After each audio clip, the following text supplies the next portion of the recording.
Eduardo Dato nació en La Coruña el 12 de agosto de 1856 y murió en Madrid el 8 de marzo de 1921. Fue un abogado y político español, varias veces ministro y presidente del Consejo de Ministros durante el periodo de la Restauración. Fue una figura destacada del Partido Conservador.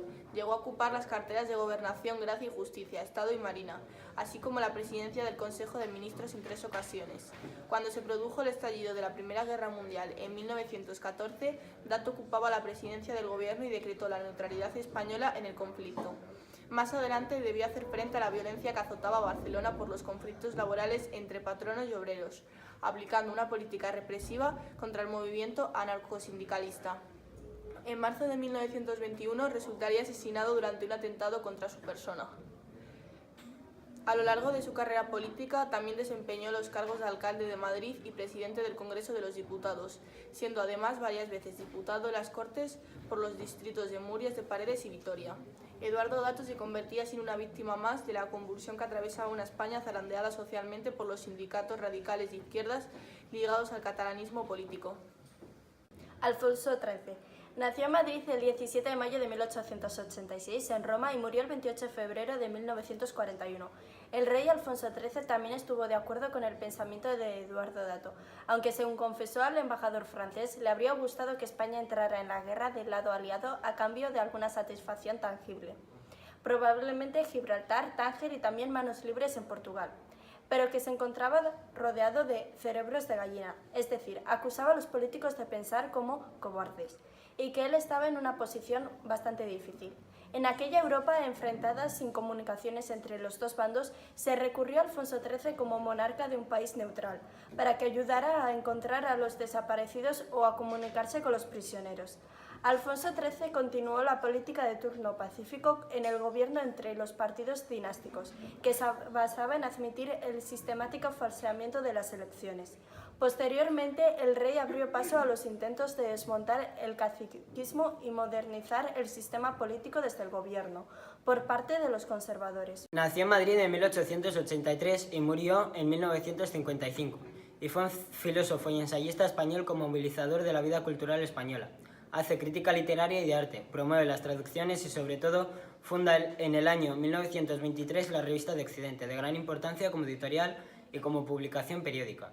En ella da a conocer el pensamiento alemán contemporáneo y ofrece tribuna a lo más novedoso del pensamiento y la literatura hispana de la época.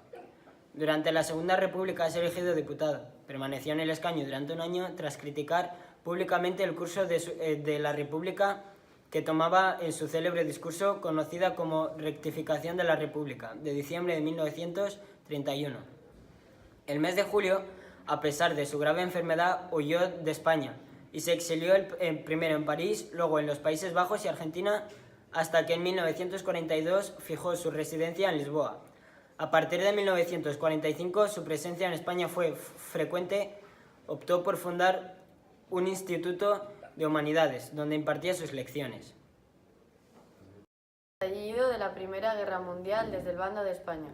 El estallido de la Primera Guerra Mundial supuso un punto de no retorno en la crisis del sistema político.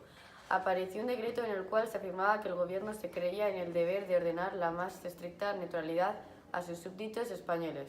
Las razones de esas decisiones fueron la política aislacionista y carente de objetivos claros heredada del siglo anterior.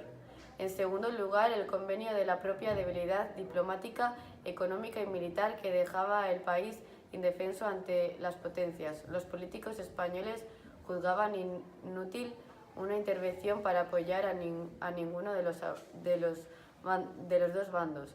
Ahora bien, si el acuerdo sobre la neutralidad oficial fue prácticamente unánime, el apoyo más o menos declarado de uno de los bandos sí generó un grave enfrentamiento entre quienes se llamaron aliadófilos y germanófilos, partidarios de apoyar respectivamente a la Entente o a los imperios centrales.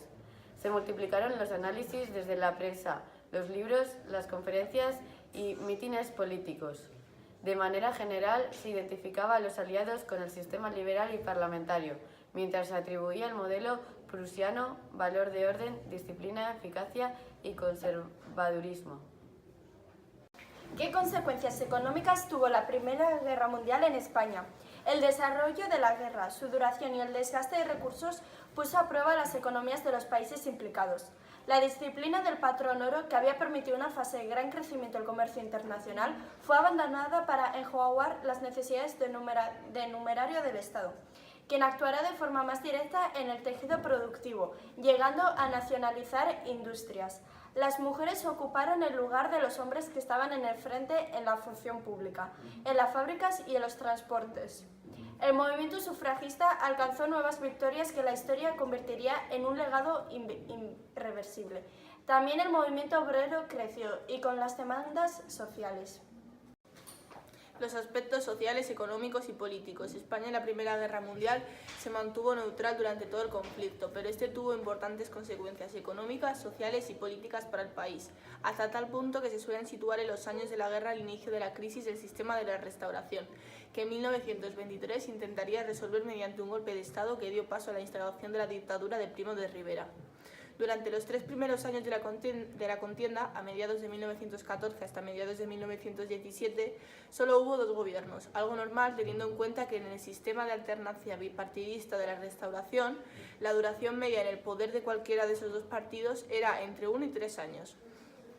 Pero a partir de 1917, debido a la grave crisis que atravesaba el país, se sucedieron en cascada gobiernos que apenas duraban meses debido a la gran inestabilidad institucional. Mapa.